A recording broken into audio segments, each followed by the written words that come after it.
திருச்சிற்றம்பலம். திருஞான சம்பந்தப் பெருமான் காட்டுகின்ற ஆற்றுப்படைகள். 1. காளி ஆற்றுப்படை. சீர்காழி என்று போற்றப்படுகின்ற காளி அல்லல் வாழ்க்கையில் பட்டு அவத்தைப்படு முன்பு சீர்காழியைச் சேருங்கள் என்கின்றார். மூப்பின் வாய்ப்பட்டு கை கால் தளர்வதின் முன்பு சீர்காழியைச் சேருங்கள்.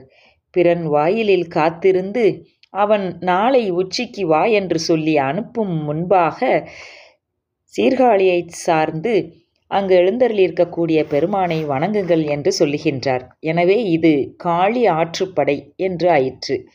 திருக்கோடிக்கா ஆற்றுப்படை. நம் பொருள் நம் மக்கள் என்று இச்சையில் செய்து அல்லல் படும் முன்பு கோடிக்காவு சேருங்கள் என்கின்றார். அழிந்து போகும் இவ்வாழ்க்கையை விட்டு நல்ல நெறி நாட கோடிக்காவு சேருங்கள். நோய் பிணி மாயும் வகையை சொல்லுவேன், கோடிக்கா சேருங்கள் என்று திருக்கோடிக்கா என்கின்ற திருத்தலத்தை வந்து வணங்குமாறு திருஞான சம்பந்தப் பெருமான் நம்மை அழைக்கின்றார். நெஞ்சாற்றுப்படை. கோவலூர் நெஞ்சமே உறுதி வேண்டில் அவலத்துள் அழுந்தாது திருக்கோவலூர் வந்து சேருக. நரை திரை வரும் முன்பு கோவலூர் வருக. பிறரை வேண்டி வருந்தாதே கோவலூர் வந்து சேருக. நோய் மூப்பு இவை நலியும் முன்பு கோவலூர் வந்து வணங்குக. கேடு மூப்பு சாக்காடு இவைதமை போக்க கோவலூர் வருக என்று பிறவியால் வருவது கேடு, வாழ்க்கை அல்லலோடு கூடியது.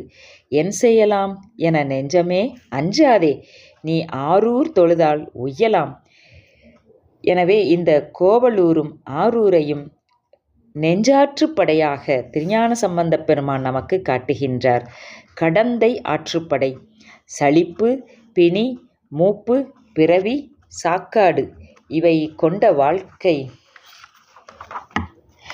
ஒழிய தவம் செய்வதற்கு தக்க இடம் வேண்டில் பெண்ணாகடம் சென்று தொழுமின்கள் என்று ஞானசம்பந்தப் பெருமான் நம்மை அழைக்கின்றார்.